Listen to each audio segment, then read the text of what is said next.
Good morning, beautiful people, and Kamala Harris. Welcome to J-Tech Studios, baby.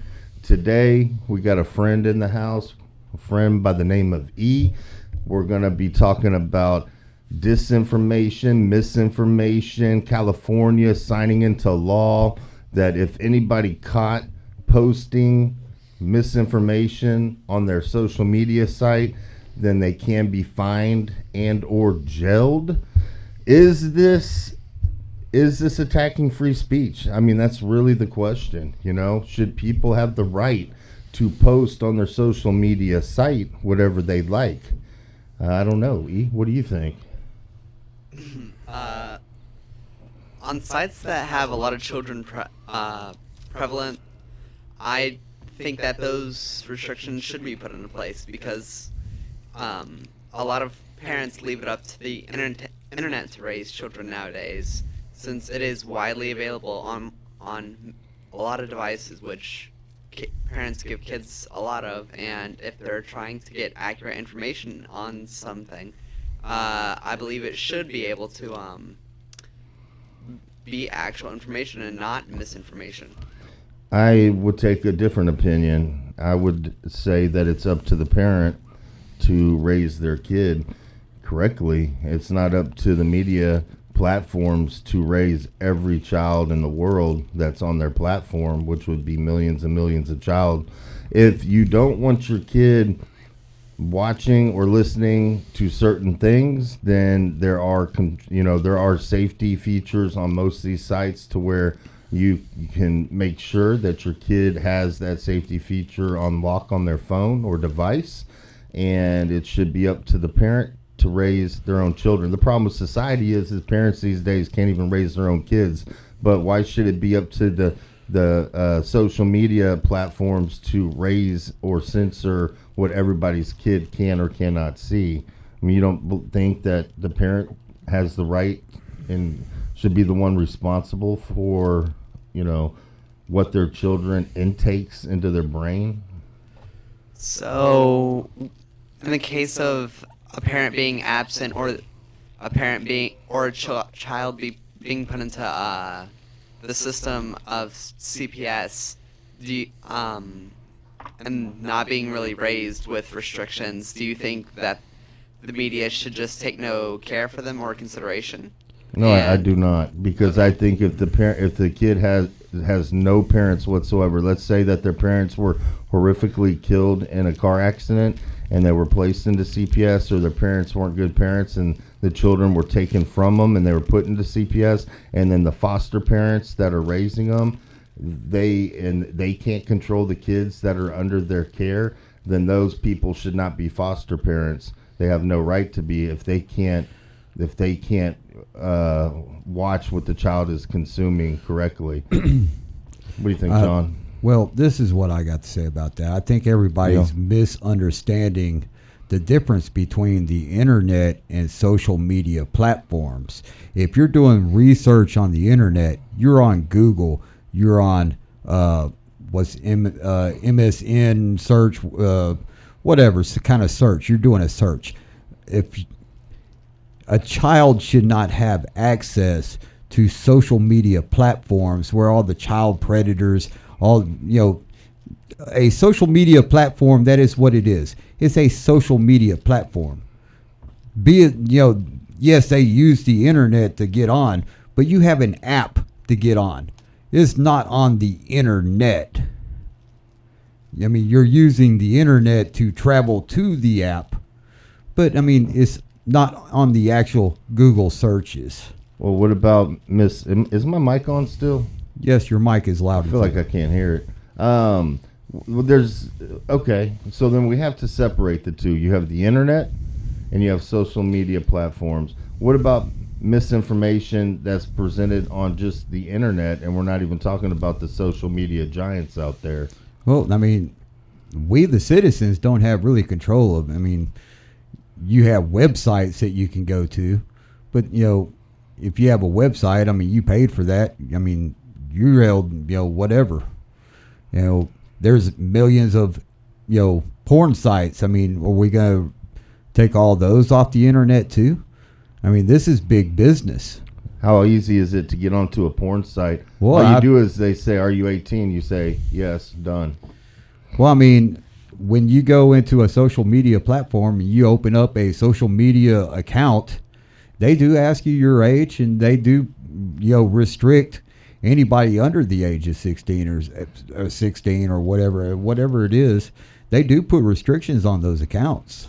I feel that this is a stepping stone for eliminating free speech altogether. Benjamin Franklin said, "Those who sacrifice freedom for security shall be afforded neither." I think that we should not be sacrificing any of our inalienable rights that were afforded to us when the Constitution was created. I think taking away our rights to free speech on the internet or on a social media platform is wrong. I think people should have the right to say whatever they want to say, and I think it's the responsibility of the parent to protect their child. And if the child is in the care of somebody else other than the parent, then that person is responsible, and if they're not up to the task, the child should be moved to somebody who is up to the task. Eric?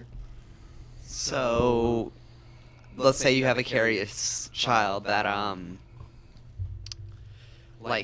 goes out of the way to somehow gain access to their parents' phone and still gains access to that information. Do you still think that they should be moved to another caregiver or providers? How'd they get that access? Through the phone. Well, my phone, you have to have a password and a face recognition to get into it. Well, children can learn, let's just say that they somehow found out the passcode to their phone. So my child's a hacker? No, they just found the access code or whatever. Well, I mean, yeah, kids do learn the access codes. Well, then maybe we need to start censoring the phone makers, the phone providers, for making it too easy now for children to gain access to their parents' phones. Maybe Apple should be at fault, Where's it end? Yeah, that's really the question. Also, who's the arbiter of and gets the grand final decision on what's misinformation? What is misinformation? A lot of the information that was suppressed regarding Hunter's laptop, COVID, and a series of other things have proven to be true in the future, not even far into the future. So who's the arbiter of deciding, no, that's misinformation, you're going to jail, you're paying $7,500 or whatever the fine is? Who's the one who makes that decision? And then let's say the Democrats are ruling at the time, election cycle comes, now the Republicans are in charge, and their concept of misinformation is completely different than the Democrats' concept of misinformation. Now we're flipping and flopping every 4 to 8 years on what's truly information and who's the one actually deciding this. Is it a committee? Is it the president? A council? Who? One person? Who's making the choice for me and my freedoms? Well, it's like this. Where does it end? Where does it end? It's like this. The only way we can go into socialism and communism and any of these other, Marxist type politics is through the First and Second Amendment. So you got to eliminate both of those before we can go into the other. And socialism is just one step away from communism. Well, I'll tell you what, guys. Let's watch this video, and maybe we can get some clarity, and maybe we can find some common ground on it. The first video we've got is Gavin Newsom, and he's talking about he passed a bill. They passed a law recently in Cali. He'll tell us all about it. So without further ado, we bring to you the video. Let's go. There are a lot of deepfakes out there. There's not a lot of disclosure. There's not a lot of labeling. So among the many AI bills that are on the desk are 3 specific election-related bills. And then you want to sign some laws? And I just thought, why waste your time with a politician unless they're going to do something for you? There's 2. 2 are signed? And And 3 are signed. And this is now official. That is now injunctive relief if you do any of those deepfake election misrepresentations. So that's how easy it is to govern in California. So All what right. did he do for the people? He just took away the right to make mean tweets and mean memes against a politician. I mean, they've been joking and clowning on politicians of both sides of the aisle since as long as TV's been around. We've seen comedy sketches. Even back when kings ruled, there would be people in the streets with puppets or plays making fun of the kings. Now, that's maybe a little more dangerous than what we're talking about here, but I find about that video, and let me know how you feel, E, is that he sat casually on a couch, relaxed, laid back, and just pinned in his signature, signing a law, joking, making a joke about, that's how easy it is to govern. That's how easy it is to rule. You know, And don't completely forget, he did denying it our for freedoms. us. Do what? And he did it for us. Yeah, he the claims. people. He claims he did. Turn me up a notch, will you? So, do you think? Thank you. That's good. Do you think, E, that it should be that easy, just willy-nilly sign it in like that, making a wisecrack? I mean, I don't think there's anything funny, personally, about taking any of our freedoms away. I think Benjamin Franklin was correct, and I stand by my stance that I do think it is up to the guardian to protect what the children, what their child takes in. On that, I'm gonna have to say,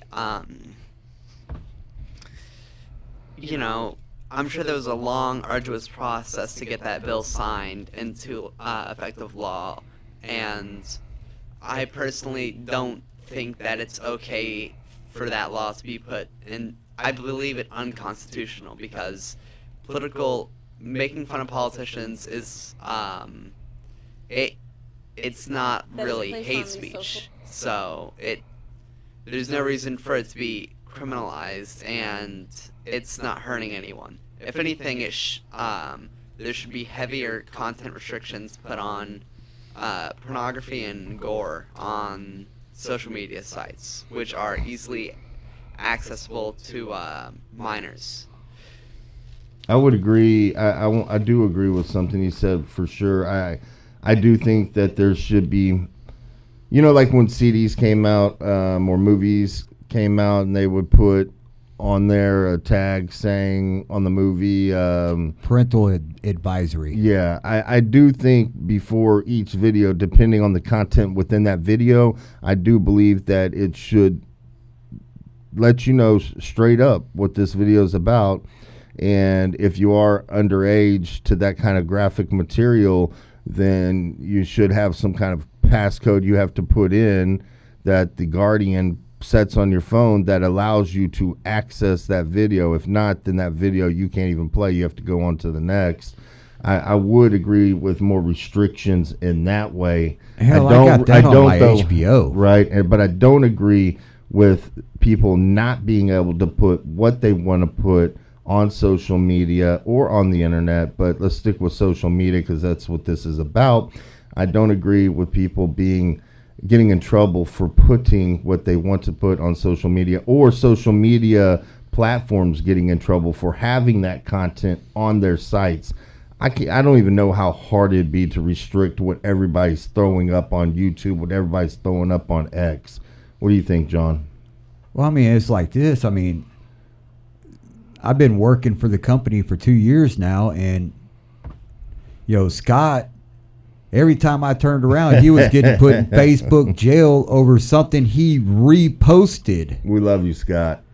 He reposted the shit and got put in Facebook jail for 6 months, Facebook jail a year. I mean, he was just doing repost, and it was up and allowed him to actually view it and repost it, yet he was the one going to jail for it.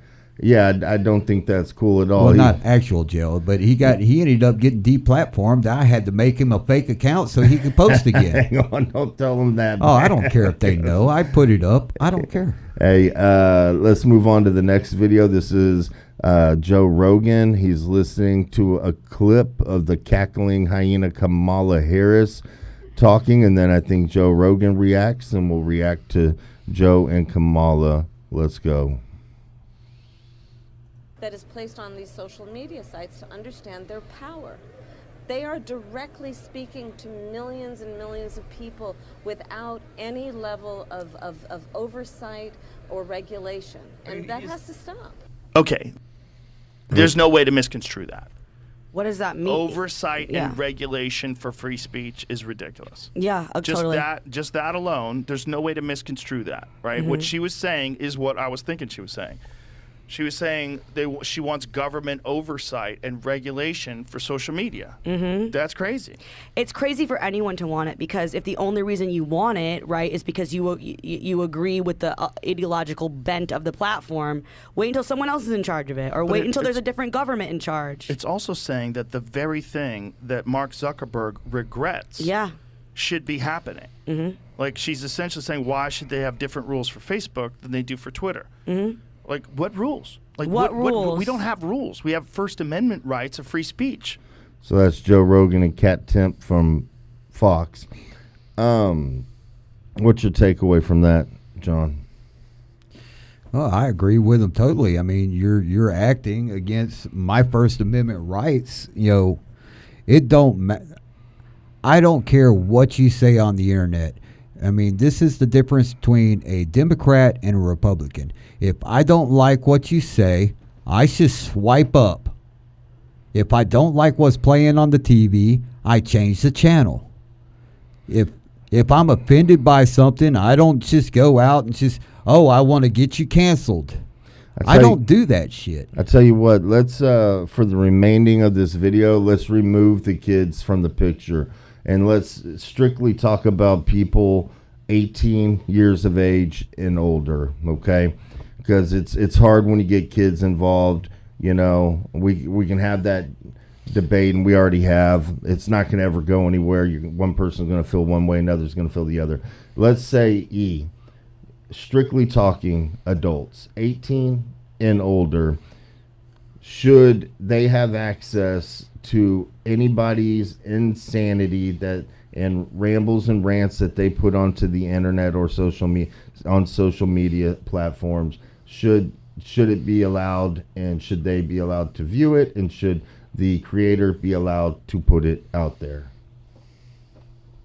Yes, without a doubt. If you're over 18, you're able to make your own choices. It's not really up to the internet or anyone else to basically control what you see or prevent you from seeing anything. It's really your own fault. So there's not really anything you can do about it. Can we tell the viewers how old you are? No. You don't want to say how old you are? No, thank you. Okay. It's all right. What about over or under 21? Can't say that either? No. Okay. No problem. We respect that completely. I agree. I agree with you 100%. Now, let me ask you this, guys. What if you said just something completely crazy like, I don't know, man. Like Joe Rogan was accused of, when he had COVID, what did he take? Ivermectin? Correct, sir. Do what? That would be correct, That sir. would be correct. And everybody knows Joe Rogan is very level-headed. Everybody loves Joe Rogan because he's willing to sit down and listen to all kinds of points of view. He doesn't shut them up, shut them down. He doesn't take this side or that side. He's willing to have guests on from the left, from the right, somebody who feels this way and feels that way, and hear them out. And I think that's very important. Now, they came at Joe Rogan at one point because he had COVID, and he came on he did a what do they call a vlog, or had his phone up, and he was posting, I guess, to his platform saying he had COVID, but he got with his doctor. He was taking ivermectin and he said a series of other drugs. And at that point in time, everybody was saying, not everybody, but everybody on the left was saying he was taking horse medication, and that's BS, and he's telling all of his viewers he's got this many followers, probably the biggest podcaster ever. So he's got, more followers than anybody else out there, and he was just saying how he spoke with his doctor and took ivermectin, and at the time that was a big no for misinformation. Now, would saying something like that be classified as harming people because they trust them so much? And let's say ivermectin was really bad. Let's say it did not help with COVID. It turned out that it did actually help with COVID. In fact, they've used the ivermectin human side of the medicine to help with a lot of illnesses. And he did take, and it did help with COVID. Now, let's say it did not, though. Let's say it had a completely reverse effect, and it ended up hurting him really bad, or ended up killing him. And let's say other people took it as well because he claimed he was taking it and trying to get better from COVID. Now, he didn't say whether or not at that point in time it was working, I don't believe. But let's say 20,000 people out there decided to do the same thing. And let's say out of the 25,000 people, 10,000 of them got sick. And out of the 10,000 that got sick, let's say 500 of them died, and it was directly linked to the ivermectin that he said he took. Therefore, people trusted him, and they ended up taking it as well, and they ended up dying. And 10,000, got sick, and 5,000 died, or whatever I said. Is that misinformation? Should he go to jail? Should he go to prison? What should be his punishment, if any? It sounds like just plain idiocy. That's the best way I can describe it. On the part of Joe Rogan, or the person listening? On the part of the people taking ivermectin and doing it because some social media influencer said so. You should only get your medical facts from a trusted medical source.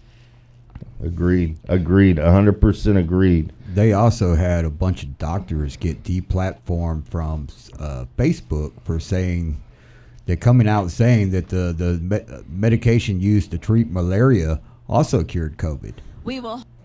Yes. Let's move on to the next video. This is a video of Kamala Harris, Tampon Tim, and Hillary Death Trap Clinton. And let's see what they've got to say. We will hold social media platforms accountable for the hate infiltrating their platforms, because they have a responsibility to help fight against this threat to our democracy.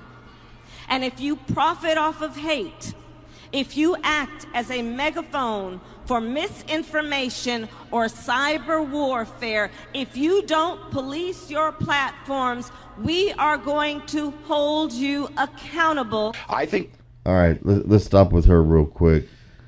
Can I say something right there? I mean, she has some disinformation right there, because this is not a democracy; it's a republic.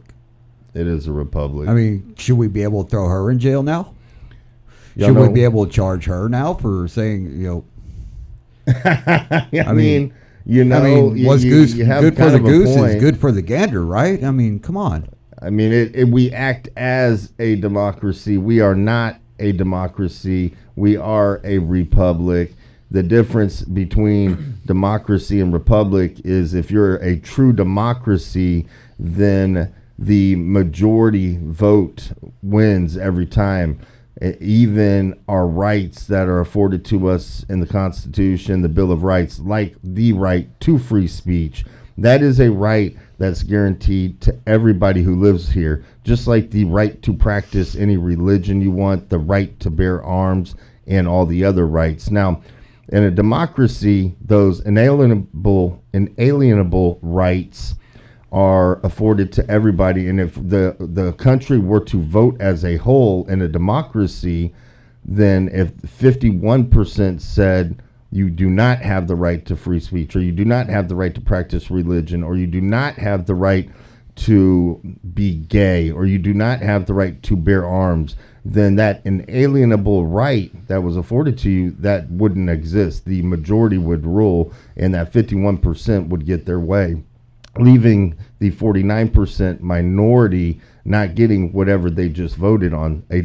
democracy, that's that. Now, a republic gives us inalienable rights that cannot be taken away from us, even if a majority vote wins. So in a republic, if 99% of the people voted to not have freedom of religion, we're only practicing one religion, let's say Christianity, 99% people voted that even that 1% person would not be able to practice whatever religion they wanted to. Or if 51% voted you can only practice Christianity, then the 49% of the people would not be able to practice whatever religion or whatever they were voting upon. So the difference in a republic is that those inalienable rights that are afforded to us in the Constitution, we get no matter what. A vote cannot be placed upon it to strip those rights from us. And those are a lot of rights that make us the greatest country in the world.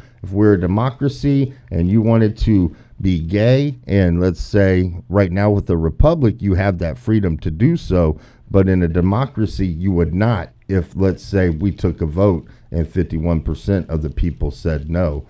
That's a big difference. We have certain rights that we're born into when you live in this country, and you have, in a democracy, your rights can be in jeopardy at any time. So let's move on. Do you have anything you want to add to that one? Let's move on to Tampon Timmy. I think we need to push back on this. There's no guarantee to free speech on misinformation or hate speech, and especially around our democracy. But All right. I didn't even, when I see him, I just stop listening. Somebody tell me what he just said, please. He said there is no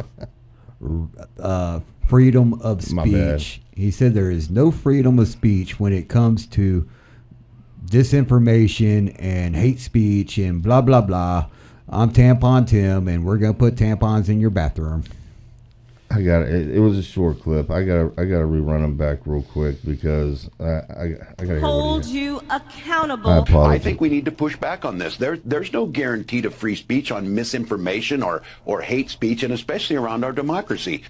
Okay, I don't know how hate speech really falls into the category. I don't know if there is a law against hate speech. I know there is. There is. Okay, I can get on that page, but. Because what that can do, hate speech can lead to violent attacks on other people. So I can get on that page. I'm surprised I can find common ground with them. But yes, sir, there most certainly is rights on every other speech. We can't incite violence. We can't direct people to go after or kill other people. And we can't incite, I guess, hate speech, because that will lead others to attack other people. But every other speech is afforded to us in our Constitution. We do have freedom of speech. You are incorrect 100%. E, what do you think? I concur. John, what do you think? Pretty much touched on it on the last segment. Let's go. Let's hear Hillary Clinton now. But I also think there are Americans who are engaged in this kind of propaganda.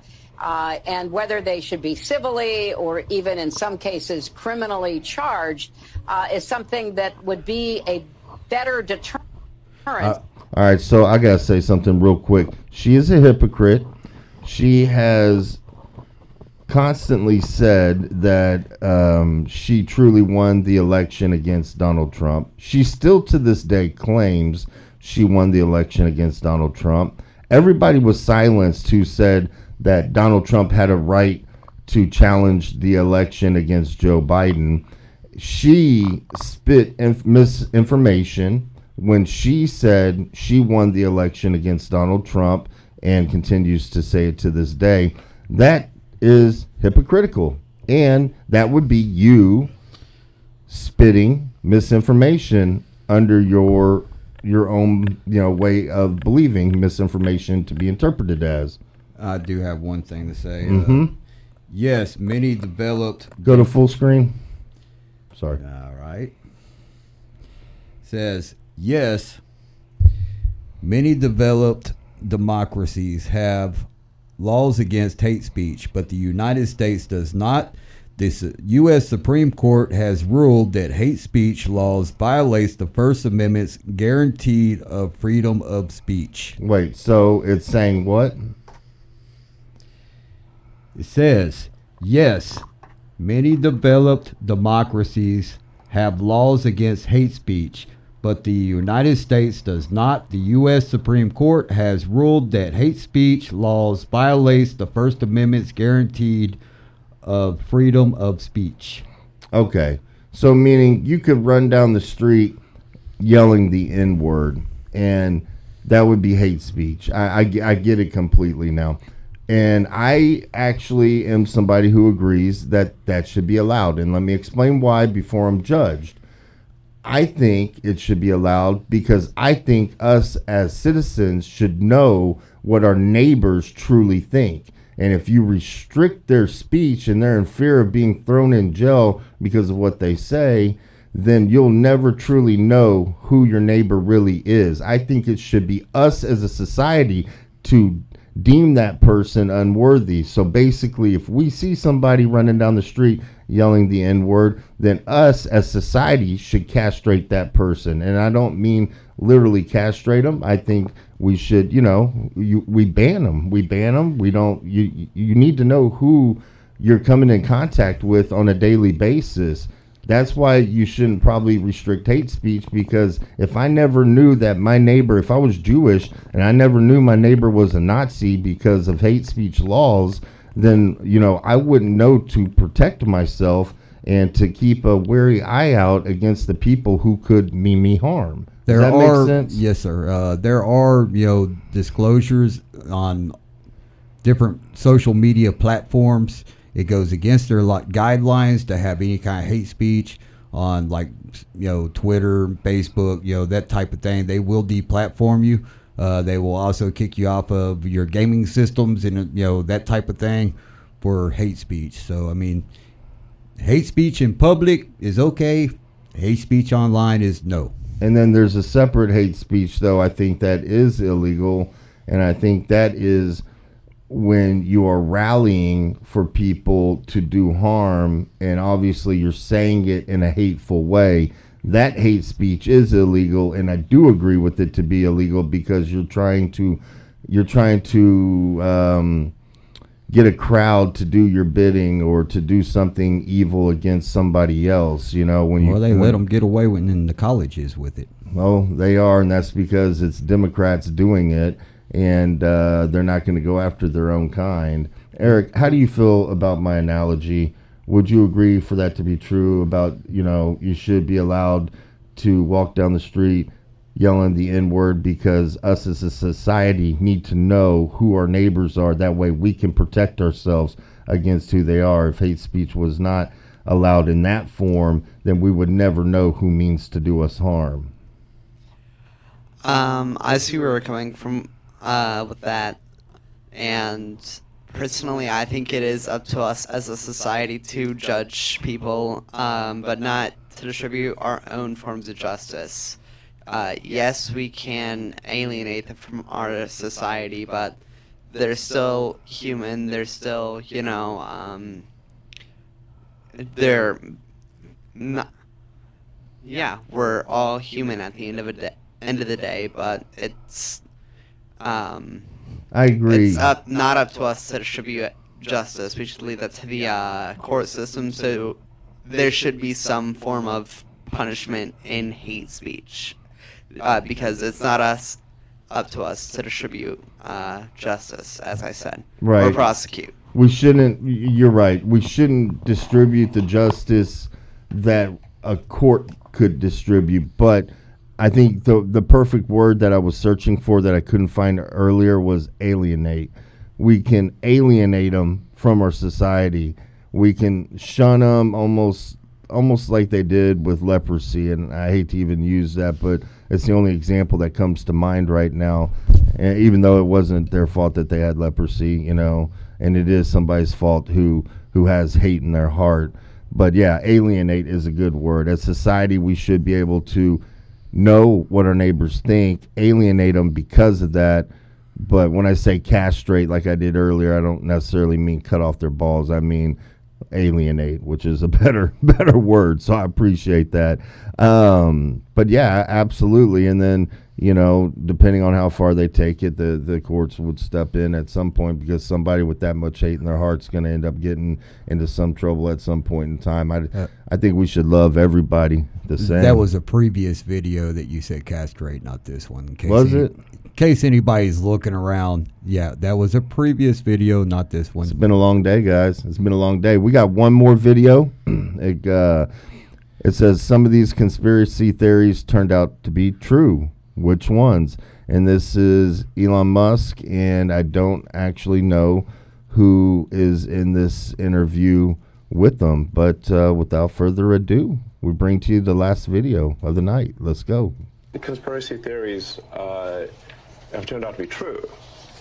Which ones? The Trump-Russia witch hunt, Jeffrey Epstein, JFK assassination, the misuse of the Patriot Act, the Iraq War, the weapons of mass destruction, the war in Ukraine, the bombing of the Nord Stream pipeline, the open border migration caravans, the climate change scam, chemtrails, and HARP, and 9/11 being an inside job, and the Internet of Things surveillance grid, and PFAs, and chemicals in the water turning everyone gay, and the 2020 election being stolen, and January 6th being filled with undercover feds, and Bilderberg and Bohemian Grove, and global government, not to mention gain-of-function research and the threat of China, and collapsing birth rates, and defund the police, and George Soros, and mail-in ballots, and big tech censorship, and disinformation agencies, and Obama's birth certificate, and probably some others I can't think of. I mean, so a few of them.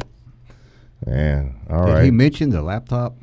Yeah, I believe that was in there. I believe that was in. No, it wasn't. Well, then we will add it. Hunter Biden's Let's put the laptop in there. Yes. I mean, that was, he spit that out. I felt like that was a song, man. I again faded and just started jamming and bobbing my head and dancing. Quick takeaways, John. Let's start with you. Well, a quick takeaway. Defund or kicking me off a platform because I speak different than you is not okay. Or because you have different ideas, opinions, different ideas, investigated opinions. Because I do a lot of investigating on my opinions. Meaning you research it. I research and you don't the just shit research out of it. I research both sides. Both sides. I like it. I like it. E? Takeaway? I immediately want to say that I do not believe that was a credible source at all. It was 2 clips taken out of context, so that already sort of discredits the source for me. And you're saying that last video we played? Yes, okay. The last video. It was 2 clips smashed together, and we never got to really hear Elon Musk's response to it. Unfortunately, you're right. And for the other guy, he brought up 9/11 being an inside job as one of the conspiracy theories, quote-unquote, confirmed. So that was never confirmed as something correct. So you can probably already assume that most of his other conspiracy theories that he said were untrustworthy.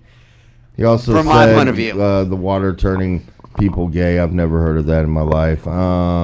It says that was a big thing. That was a big thing a few years ago, but I'm pretty sure that's turned out to be halfway true, halfway not. You believe in that one, but I have. It's not about belief. It's what he said to be true. So like 100% fact. It's not opinion. It should not be opinionated on what's true and what's not. But I guess my question is have you heard anything along the lines of that water was turning people gay? I've heard stuff about that, but never really delved too deep into it. So nothing that you know of has confirmed that. Correct. Okay. Well, what I heard in that video was what I think the whole point of this video is about, is that half of what I heard has already came out to be true, and half of what I heard I don't believe at all. And that's the point, is that people should be able to say whatever they feel, because the more we talk, the more we question authority, the further we get answers and the quicker we get answers. If we sit here silent like a bunch of little lambs, you know, with our tail between our legs, letting the government dictate to us every single policy, everything we do, how we do it, when we do it, and why we do it, then we are not a good nation, and we will not continue to excel. So that's kind of my takeaway from that last video, but I do agree a lot of what I heard. I don't think there's a lot of facts, or I don't think it's been proven, but also half of what I heard, I don't know, or at least a lot of what I heard, I think has already came out to be proven. Now, the whole towers thing is like for another video. The Twin Towers coming down, there's a big rabbit hole in that one, and we can't dive into all these conspiracies tonight. Anybody else want to say anything before we wrap it up? Well, I'm going to say one last thing. Let free speech reign. Guys, without it, without free speech, healthy debate, people putting their opinions out there, then we as a human race will not continue to thrive and be successful. And sometimes it might take a little misinformation to actually get to the bigger picture of the truth. Also, remember one last thing, that scientists work on, and maybe you can chime in on this too if I'm correct, but scientists are nothing but misinformation. They put out a hypothesis. They work on theories, and for a time, that theory is proven to be true until a scientist in the future comes along and disproves it. Is that correct? That is misinformation. That's how the scientific method works. Correct. So what's the difference then in the scientific method of putting out a hypothesis, a theory, and thinking it's true for X amount of years, only to find out that was misinformation to begin with? Now, are we going to start challenging our scientists and saying anybody who puts a theory out there and does a hypothesis or whatever, and then we start thinking this way towards a certain subject or topic, and then once it's proven to be incorrect by another scientist with more knowledge or more technology to prove it incorrect, what do we do with the first scientists? Because they put out a whole string of misinformation that we led our lives by. It's not misinformation, because a whole lot of testing has to go into making a hypothesis, and you have to get it approved by a committee of scientists. So it's not just putting out random misinformation. It has to go through tons of channels to actually get published as a valid hypothesis. Hell, Einstein's theory of relativity is just a theory, yet that's what most astrophysicists base their assumptions on. So if you discredit every scientist like that, then you're basically disproving science as a whole. But you just proved my point, though. Where does it start and where does it stop?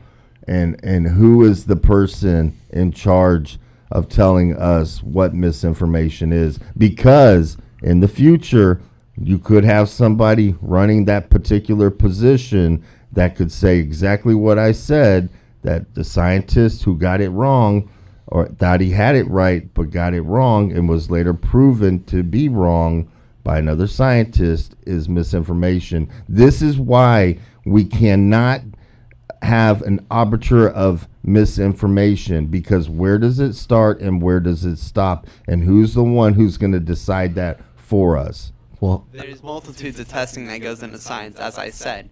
Misinformation is hardly found in science, and it's what we based our claims on.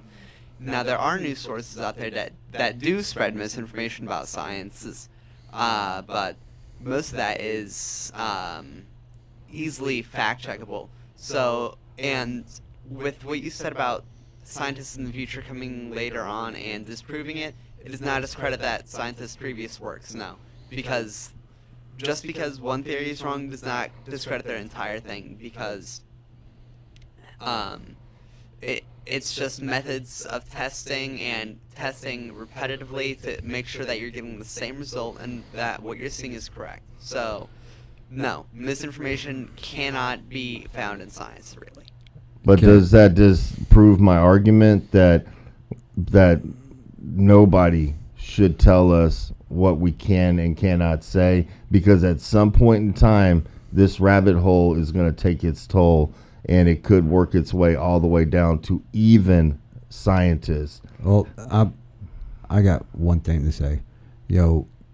As far as the scientists go, Anthony Fauci hurt millions of people with that put 2 masks on, put 1 mask on, 6 feet away, and none of that worked. And all he did was just close down a whole society, and none of it was true.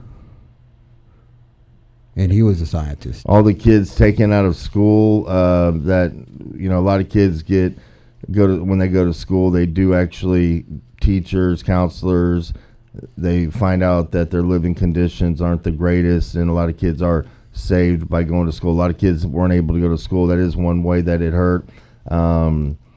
The mask, the carbon, C2O or carbon dioxide, that you breathe in when you're not getting enough oxygen coming in. You're constantly breathing in that C2O, CO2. Carbon dioxide, CO2, the carbon dioxide, that can hurt a lot of people. There was a lot. Your point's definitely proven. Eric, do you feel like it was? Because I feel like maybe you feel no. My opinion on Dr. Fauci is irrelevant at this point in time. But my point on science still stands.